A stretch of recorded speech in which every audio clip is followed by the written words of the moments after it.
Assalamualaikum warahmatullahi wabarakatuh. Salam jumpa kembali rekan-rekan. Saya Malintan Habib Manurung dari MG 304. Kali ini akan mempresentasikan tugas cerdas jujur dan mata kuliah etika bisnis. Kali ini dalam mata kuliah etika bisnis kita akan bahas mengenai kegagalan berulang proyek food estate. Latar belakang dari proyek food estate ini pertama adalah ketahanan pangan nasional. Pemerintah Indonesia meluncurkan proyek food estate sebagai bagian dari strategi untuk memperkuat ketahanan pangan nasional. Lalu pandemi COVID-19 memperkuat urgensi untuk memiliki cadangan pangan dalam negeri yang stabil dan tidak tergantung pada impor. Yang kedua, pemanfaatan lahan tidur. Kalimantan Tengah dipilih karena memiliki lahan yang luas yang dianggap belum dimanfaatkan secara optimal, terutama lahan gambut dan rawa. Pemerintah ingin mengubah lahan tersebut menjadi kawasan pertanian produktif. Tujuan proyek food estate: satu, meningkatkan produksi pangan; dua, mengurangi ketergantungan impor; yang ketiga, menciptakan lapangan kerja; keempat, pemerataan pembangunan; kelima, modernisasi pertanian. Masalah utama yang saya lihat dari masalah ini adalah satu, ketidaksesuaian lahan peruntukannya ya. Yang kedua, produktivitas rendah dan gagal panen. Yang tiga, minimnya kajian ilmiah dan lingkungan. Yang keempat, kurangnya keterlibatan dan pemberdayaan petani. Pengelolaan anggaran yang tidak efisien juga ikut di nomor lima. Nomor enamnya, pendekatan top down dan politisasi proyek. Lalu yang ketujuhnya, pengulangan kesalahan proyek masa lalu. Lalu yang kedelapan, dampak lingkungan yang terabaikan. Melihat masalah yang terjadi pada proyek food estate di Kalimantan Selatan, sebaiknya tidak dijalankan. Analisa etika bisnis proyek food estate. Yang pertama, greenwash claim yang menyesatkan. Ya, klaim hijau yang menyesatkan ini, klaim pemerintah proyek ini disebut sebagai solusi berkelanjutan untuk ketahanan pangan nasional dan pemanfaatan lahan tidur. Fakta lapangannya, lahan yang digunakan adalah lahan gambut yang rentan rusak jika dibuka secara masif. Yang kedua, terjadi pembukaan hutan dan pengeringan gambut yang justru meningkatkan emisi karbon dan risiko kebakaran hutan. Lalu, tidak ada sistem pertanian berkelanjutan yang diterapkan secara konsisten. Dua, klaim ketahanan pangan yang tidak terbukti. Tujuan menambah pasokan pangan nasional terutama beras dan singkong. Realitasnya, banyak lahan mengalami gagal panen karena tidak cocok untuk padi atau untuk peruntukannya. Petani lokal juga tidak mendapatkan hasil yang dijanjikan, bahkan mengalami kerugian sebagai lahan beralih fungsi, sebagai lahan itu beralih fungsi menjadi kebun sawit yang tidak mendukung tahanan pangan. Prinsip etika bisnis yang tidak dipenuhi. Yang pertama adalah transparansi. Pelanggaran. Pemerintah tidak menyampaikan secara terbuka hasil evaluasi proyek, termasuk kegagalan panen dan alih fungsi lahan. Dan yang kedua, dampaknya. Masyarakat dan pemangku kepentingan tidak memiliki akses terhadap informasi yang akurat untuk menilai keberhasilan atau kegagalan proyek.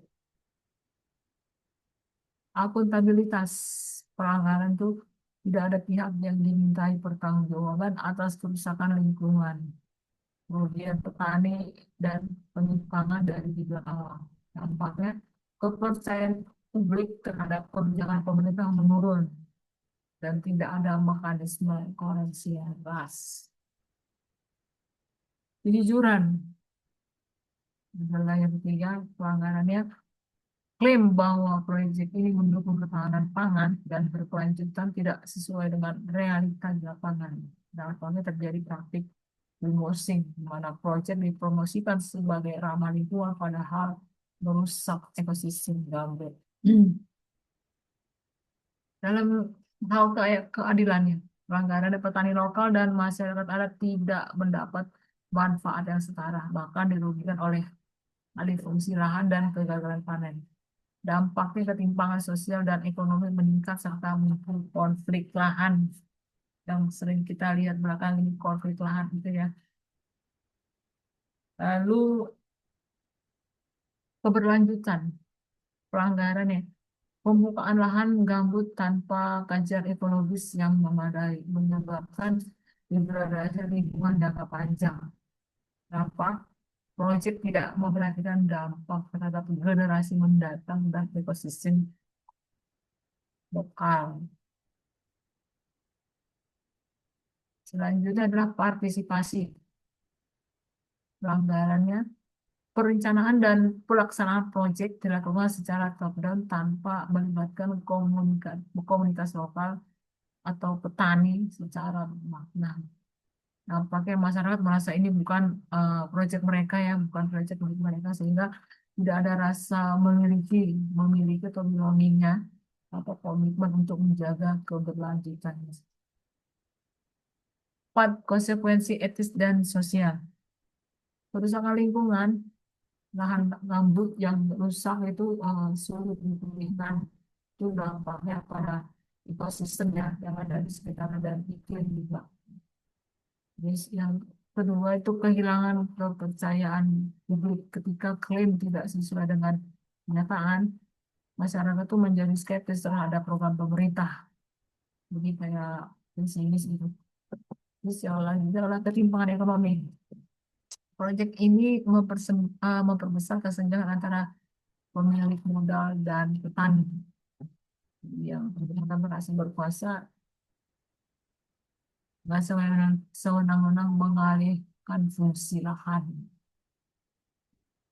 Lalu yang kelima ada refleksi etika bisnis. Project Food Estate menunjukkan bahwa etika tidak hanya soal niat baik, tetapi juga soal prosesnya seperti apa dan hasilnya apa.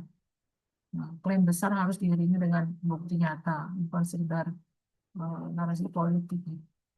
Lalu kegagalan mengintegrasikan prinsip etika bisnis seperti kejujuran, tanggung jawab, keberlanjutan dapat merusak legitimasi kebijakan publik. Rekomendasi dan langkah yang harus dilakukan adalah melakukan audit menyeluruh dan evaluasi terbuka. Langkahnya yaitu ya bentuk tim independen untuk mengevaluasi aspek teknis, sosial, dan lingkungan proyek. Lalu publikasikan hasil audit secara transparan agar masyarakat dapat menilai dan mengawasi. Yang kedua adalah langkahnya hentikan alih fungsi lahan dengan fungsi lahan pangan itu ke komoditas industri. Sekarang ini marak nih, lahan untuk pertanian bisa menjadi lahan untuk industri seperti perumahan. Itu yang sekarang marak terjadi. Nah, moratorium terhadap konversi sawah menjadi kebun sawit atau komoditas non pangan. Itu adalah perkuat regulasi zonasi lahan agar lahan pangan tidak mudah dialihkan. Yang ketiga adalah libatkan masyarakat lokal dan petani secara aktif. Berikan pelatihan dan pendampingan ya ke petani agar mereka memahami teknologi dan sistem tanam yang baik yang harusnya digunakan pada lahan yang mereka olah.